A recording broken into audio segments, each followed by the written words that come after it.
The Passing of Bou Meng, a survivor of S-21 killing fields, witness, artist. Survivor, may his memory never be forgotten. Today, I want to share the story of a remarkable Cambodian man whose life became a witness to one of the darkest chapters in Cambodia's history.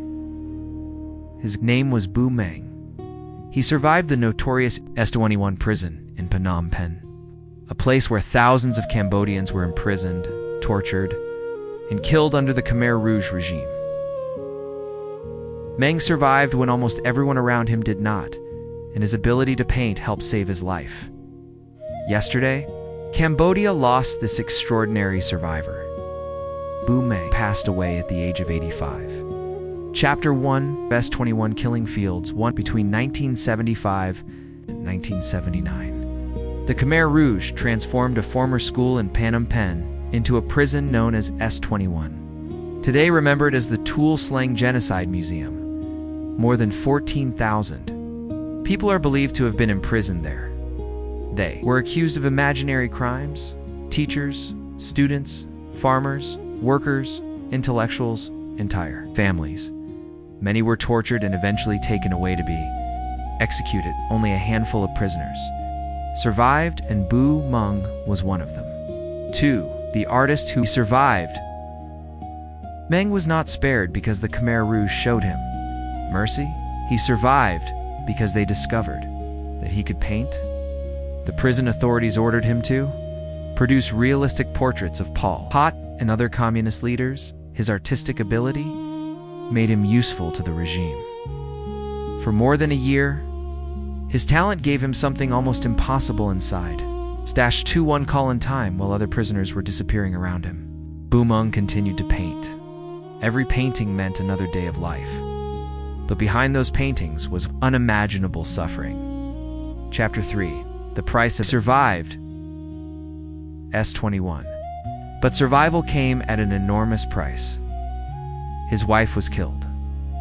His children were lost. And the memories of what happened inside S-21 stayed with him for the rest of his life. He carried those memories not only for himself, but also for the thousands who could no longer speak. His story reminds us that surviving a genocide does not mean escaping its pain. Sometimes, the survivors carry the memories of the dead for the rest of their lives. Chapter 4, January 1979. Vietnamese forces entered Phnom Penh. The Khmer Rouge regime was overthrown. Few remaining prisoners at S-21 were finally freed. Bou Meng, he had survived, but he was one of only a very small number of people who walked out of S-21 alive. His survival became a living connection to the thousands who never came home. Chapter 5, telling the world. Meng did not remain silent. He became a witness. He returned again and again to Tuol Sleng, sharing his memories with visitors, researchers, journalists, and younger generations.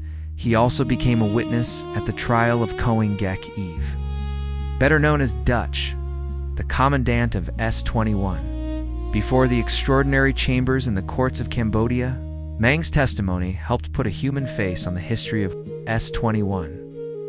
He was not simply telling the story of himself, he was speaking for those who could no longer speak. Chapter 6, a book about his life. 2010. Writer Wee Vanek published a book about Bou Meng's life. Bou Meng, a survivor from Khmer Rouge prison. S-21, Justice for the Future, not just for the victims. The book recorded his memories and experiences, including the terrible loss of his family. It became another important record of Cambodian history. Chapter 7. A personal memory. Why there is also a personal story connected to this book. In May 2010, I was interviewed by BBC Radio 5 Live about Bou Meng and the release of his new book. The interview was broadcast during the early morning hours in the United Kingdom. Around 4:40 in the morning, I spoke with the program Up All Night, presented by Road Sharp. For about 5 minutes, I shared some background about Bou Meng Van Noth and the work of the Documentation Center of Cambodia, known as D-SACAM. The discussion also touched on an important moment for Cambodia, the introduction of a new textbook. about the Khmer Rouge period into Cambodian schools. A few days later, the book was launched at Monument Books in Phnom Penh. It was a meaningful event, and Bou Meng was there. Chapter 8. Why his story matters. Bou Meng's story matters because history is not only about dates and political events. History is about people. People who had families. People who had dreams. People who loved. People who suffered. And people who disappeared. When a survivor tells his story, he gives us something that documents alone cannot provide. He gives us a human memory. And when the last survivors are gone, that responsibility passes to us. Chapter 9. Remembering Bou Meng. As we remember Bou Meng, we should remember more than the fact that he survived. We should remember what he did with his survival. He told the truth about what happened. He returned to the place where he had suffered. He spoke to visitors. He gave testimony. He shared his memories, and he helped future generations understand what happened to Cambodia.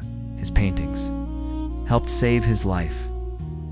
But in the years after the Khmer Rouge, his voice helped preserve the memory of those who were killed. Bou Meng is gone, but his story remains. The cells of S-21 remain. The photographs remain. The paintings remain. The memories remain. And perhaps most importantly, the responsibility to remember remains with us. For Cambodia, remembering the past is not about living in hatred. It is about understanding. It is about justice. And it is about making sure that future generations understand what happened. May Bou Meng rest in peace, and may the memory of all those who lost their lives at S-21 never be forgotten. This is Kim from Cambodia. Thank you for watching. If you believe these stories should continue to be remembered and shared, please support this channel by liking, subscribing, and sharing this video. We remember, so history will never be forgotten. Bou Meng, 1941 to 2026, survivor of S-21 killing fields, witness, artist, survivor. May his memory never be forgotten.